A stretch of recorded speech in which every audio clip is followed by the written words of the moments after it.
Sa gitna ng void, lalong tumitindi ang palabas. Ang nagliliwanag na kakon ay naging sentro ng 12-dosenang umiikot na galaxies of laws, na nagbibigay liwanag sa kadiliman gamit ang umaapaw na kapangyarihan. Ang eksena ay napaka-keringal at nakagugulat kaya ang mga nagmamasid sa ibaba ay nanatiling parang estatwa. Sila ay nakasaksi sa isang historikal na sandali na tiyak na tatatak sa kanilang isipan habang buhay. Ang phenomenon ay naglalabas ng isang matinding magnetic pole. Ang mga dumadaan na walang kaalam-alam sa sitwasyon ay nahahatak patungo sa anomalyang ito habang nagtatanong ng may kalituhan. Mga grupo ng mga lalaking nakauniporme ang lumulutang ng walang kalaban-laban, nakatitig ng tulala habang ang purong pressure ay kinaladkad sila patungo sa sentro ng kapangyarihan. Si Masha, ang opisyal na may kulay lilang buhok, ay napatingala ng may matinding kawalang paniwala sa tabi ng isang kasamahang lalaki. Napasigaw siya, itinatanong kung sino ang posibleng makaunawa sa napakaraming magkakaibang forces of law ng sabay-sabay. Napuno ang langit ng berdeng enerhiya habang binibilang ng karamihan ang mga manifestasyon ng kapangyarihan. Napagtanto nila ng may pagkamangha na mayroong hindi bababa sa 38 distinct belts ng galactic light ang lumilitaw sa itaas nila. Isang opisyal na may bigot ang napasigaw sa Sindek, hindi maproseso ang realidad. Sinabi niya na ang isang mandirigmang kumakatawan sa 38 magkakaibang batas ay hindi pa kailanman umiral sa kasaysayan. Isang lalaki naman ang napasigaw sa panik, inihahambing ang gawain ito sa maalamat na prodigy na si Anya Turing. Binanggit niya na kahit si Turing ay hindi umabot sa 20 belts ng liwanag, kaya ang bagong mandirigmang ito ay tila imposible ang kahusayan. Inakala niya na ang misteryosong ekspertong ito ay malamang na nag-cultivate na simula noong siya ay ilang taong gulang pa lamang. Sabi pa niya, baka noong fetus pa lang ito ay nagsimula na. Dahil sa pananabik, hinimok niya ang karamihan na lumipad pasulong upang makita ang pagkakakilanlan ng pambihirang nilalang na ito. Nadala sa bug zone ng excitement, ang dambuhalang grupo ay lumipad ng direkta patungo sa umiikot na vortex ng asul at berdeng liwanag upang masaksihan ang pagsilang ng isang legend. Sa gitna ng bagyo, ang dambuhalang si Makoto na may 8 braso ay nakatayo bilang gwardya sa harap ng kakon, na ngayon ay protektado na ng isang spherical energy barrier. Sa malapit, pinapanood ni Haiji daw ang pag-abot ng transformation sa rurok nito. Nakatitig si Makoto sa lumulutang na kakon ng may seryosong ekspresyon. Inamin niya na hindi niya kailanman naisip na ang kanilang story universe ay maaaring magsilang ng isang taong may ganitong exceptional talent. Sa harap ng higanteng commander, nagkomento si Haiji daw kung gaano ka-absurdo ang sitwasyon. Sinabi niya na ang starting point ni Lu Sheng ay siya namang final destination na para sa ibang mga henyo, at tinawag itong tunay na inconceivable. Sa ibaba nila, pinapanood ng red-haired officer at ng gluttonous captain ang pagbukas ng eksena. Seryosong sinuri ng red-haired officer ang sitwasyon. Inisip niya na kapapasok pa lang ni Lu Sheng sa level 12 ngunit master na agad niya ang 38 forces. Nangilabot siya habang iniisip kung gaano katindi ang kanyang mga batas pagdating ng panahon na maabot niya ang level 13. Biglang sumingit ang gluttonous captain nang may panik na sigaw, matapos mapagtanto ang isa pang krusyal na detalye. Itinuro niya na naunawaan na ni Lu Sheng ang isang level 13 Thunder Law. Ibig sabihin, kung tataas pa ang kanyang antas, hindi siya malilimitahan sa iisang uri lang ng law power. Ang realisasyong ito ay naging dahilan upang mabigla si Makoto. Lumingon siya ng may lito na ekspresyon. Napasigaw sa gulat si Haiji daw habang kinukumpirma ang teorya ng may katuwaan. Sinabi niya sa commander na kapag naabot ni Lu Sheng ang level 13, tiyak na magtataglay siya ng multiple law powers at makauunawa pa ng higit pa rito. Tulala si Makoto, puno ng gulat ang mukha, habang pinoproseso ang imposibleng potensyal ng mandirigma sa loob ng kakon. Tahimik niyang itinanong sa kanyang sarili kung maituturing pa bang tao si Lu Sheng. Sa wakas, umabot na sa limitasyon ng energy kakon, nagkakabitak-bitik sa ilalim ng matinding pressure ng transformation sa loob. Sa isang pagsabog ng dark energy, tuluyan ng nadurog ang shell. Lumabas si Lu Sheng mula sa mga labi, hubad ang pangitaas at pinalilibutan ng mga umiikot na black tendrils. Ang kanyang katawan ay nagniningning na may mga pulang pattern na parang mga ugat habang humahakbang siya sa void. Isang dambuhalang cosmic phenomenon ang sumabog sa paligid niya, na mukhang isang black hole na nabubuo sa loob ng isang nebula. Nakatayo si Lu Sheng sa ilalim ng display na ito, nakataas ang mga braso habang ipinapadaloy ang nag-uumapaw na kapangyarihan. Ang enerhiya ay marahas na umiikot, namumuo sa isang concentrated ring ng liwanag na bumabaluktot sa espasyo sa paligid nito. Seryosong nag-focus si Lu Sheng, pinipiga ang sphere ng dark energy sa pagitan ng kanyang mga kamay. Pinagnilayan niya ang kanyang cultivation, napapansin na ang Dao inheritance of the Four Poles mula sa kanyang master na siyang Yizhao ay tuluyan ng natabunan ng bagong kapangyarihang ito. Nagtaka siya sandali kung ang paglihis na ito ay mabuti o masama. Naging seryoso ang kanyang ekspresyon habang sinusuri ang kanyang kinabukasan. Napagtanto niya na ang kanyang tatlong kasalukuyang dakilang inheritances ay tumuturo lamang sa level 16 bilang kanilang ultimate limit. Batay sa kanyang sariling kalkulasyon, napagpasyahan niya na ang level 16 power lamang ay hinding-hindi sapat upang iligtas ang unibersong ito. Ang anino ng kanyang master na siyang Yizhao ay lumitaw sa kanyang likuran sa gitna ng apoy. Gumawa si Lu Sheng ng isang mapangahas na desisyon na iwanan ang direktang landas patungong level 16 na inilatag ng kanyang master. Sa halip, nagpasya siyang pagsamahin ang kanyang sariling mga ideya at bumuo ng isang ganap na bagong martial path, sa paniniwalang ito lamang ang tanging paraan upang magtagumpay. Isang kumpiyansa at tila naninila ng ngiti ang gumuhit sa kanyang mukha habang nararamdaman niyang halos kumpleto na ang kanyang paghahanda. Nakatayo sa gitna ng naglalagablab na enerhiya, sinuri ni Lu Sheng ang kanyang kasalukuyang katayuan. Kinumpirma niya na ang mga inherited memories mula sa 5 planeta ang nagtulak sa kanyang mga teknika patungo sa rurok ng level 13, at ang kanyang spiritual power ay matagumpay na ring umakyat sa peak ng level 12.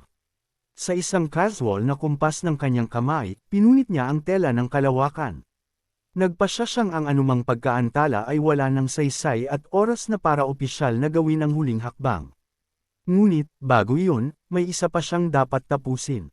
Mula sa bitik ng espasyo, kinuha niya ang isang umiikot na dark purple eye at hinawakan ito sa kanyang palad. Buong lakas itong pinigan ni Lu Sheng hanggang sa ito ay magbitak-bitak at madurog. Habang nagkakalasog-lasog ang mata, nanatili siya sa gitna ng mga labi nito. Biglang tumalas ang kanyang ekspresyon nang makaramdam siya ng isang matindi at mapanganib na babala na ram-on sa kanyang buong katawan. Napagtanto niya na ang mga kakaibang beasts na tinalo niya kanina ay lihim na nagtanim ng isang curse sa loob niya. Ang sumpang ito ay nagpakita bilang mga nakapangangilabot na dark voids na hugis mata na may star-shaped pupil sa kanyang paligid.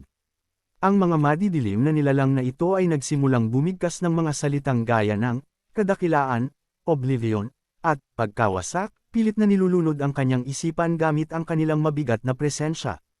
Nanatiling kalmado si Lu Sheng sa gitna ng madilim na domain na ito habang paulit-ulit na naririnig ang salitang oblivion. Nag-ipon siya ng dambuhalang golden light sa kanyang kamao habang kinukutya ang mga espiritu. Alam niyang ang layunin ng kanilang paulit-ulit na pag-us ay upang senadoryasan ang makapangyarihang nilalang sa likod nila na tugisin siya. Kaya naman, nagpasya siyang patahimikin ang mga ito agad-agad. Nang may madilim na tawa, sinabihan sila ni Lu Sheng na mamatay na at nagpakawala ng isang mapangwasak na blast ng liwanag. Agad na tumama ang atake, nilulusaw ang mga madidilim na mata at dinudurog ang formation ng sumpa.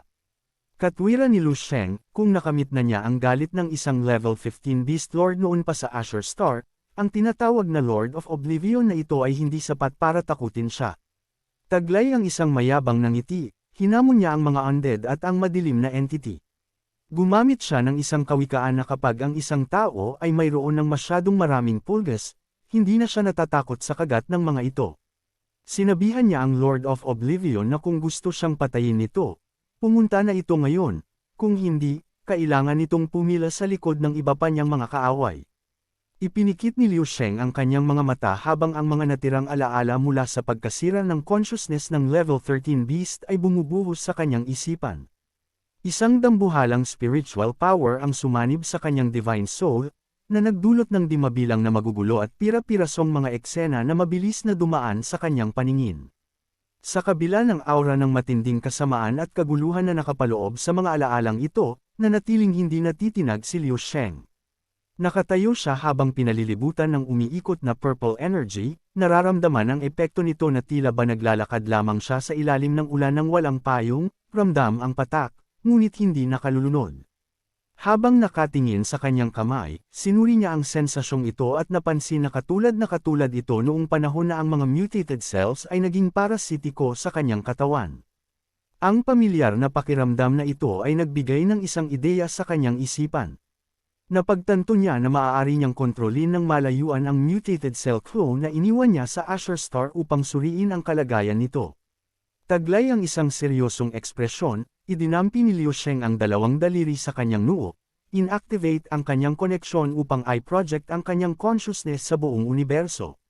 Sa isang kisap mata, ang kanyang espiritu ay nag-teleport sa isang malalim na bahagi ng dagat sa Asher Star, lumitaw sa gitna ng mga bula at asul na tubig. Agad na napansin ng kanyang matalas na mga mata ang isang dambuhalang presensya sa malapit. Sa madilim na kailaliman, nakasilip ang isang higanti at nakatatakot na si monster na may mga tentacle at maraming mata, na nagmukhang langgam ang projected form ni Liu Sheng sa laki nito. Inobserbahan ni Liu Sheng ang nilalang at nahanap ang kanyang target sa loob nito, na protektado na parang perla sa loob ng talaba. Nakita niya na ang mutated cell clone ay mukhang isang mapatla at hubad na bersyon ng kanyang sarili, na may mga tentacles na nakakabit sa katawan nito. Ang dambuhalang nilalang ay patuloy na nagbibigay dito ng enerhiya mula sa mismong katawan ng beast. Lumutang siya palapit, upang inspeksyonin ang kanyang kabilang sarili ng mukhaan. Sinuri ni Liu Sheng ang clone at natuwang malaman na ang katawang ito ay nakaabot na rin sa level 12.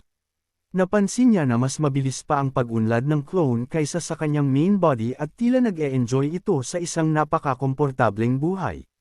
Sinuri ni Liu Sheng ang enerhiya sa loob ng clone at nakitang mahusay nitong na-cultivate ang extreme shadow aspect.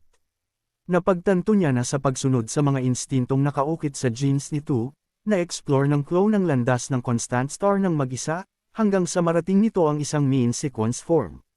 Gayunpaman, may napansin si Liu Sheng na isang mahalagang pagkakaiba.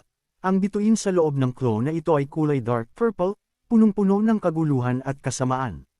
Nagtaka siya kung ito ba ang kumakatawan sa araw mula sa shadow side ng universo.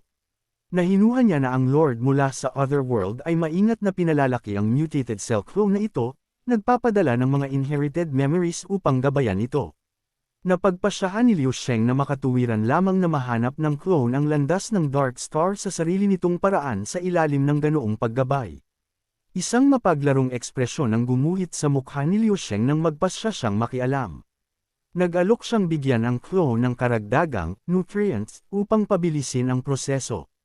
Kinuha ni Liu Sheng ang magulong spiritual power na nakuha niya mula sa level 13 beasts, ang mga mapanganib na bahagi na hindi niya magamit para sa sarili, at puwersa ang ibinaon ng enerhiyang ito ng direkta sa katawan ng clone.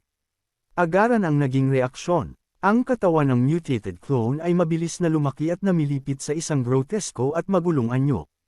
Naglabasan ang mga spike sa balat nito habang ang isang aura na tumuturo ng direkta sa level 13 ay nagsimulang mag-radiate mula rito. Sa kailaliman ng kadiliman, naramdaman ng entity na nagpapalaki sa clone ang pag-unlad na ito. Ang dambuhalang presensya na may maraming mata ay labis na natuwa, hinihimok ang good boy na lumaki pa ng mas mabilis upang sa huli ay maaari na itong pagpira-piresuhin at lamunin ng buo. Balik sa ilalim ng tubig, nagpasya si Liu Sheng na umalis ng tahimik upang hindi masira ang fatherly joy na nararamdaman ng beast habang nakikitang nagtatagumpay ang kanyang anak. Nang may tusaw ng ngiti, unti-unti siyang naglaho habang iniisip na sa susunod nilang pagkikita, oras na para anihin niya ang bungang ito. Tumawa siya sa sarili, sabik na inaabangan ng sandali na mababaliw ang beast kapag nalaman nito ang totoong nangyari. Dito nagtatapos ang ating video.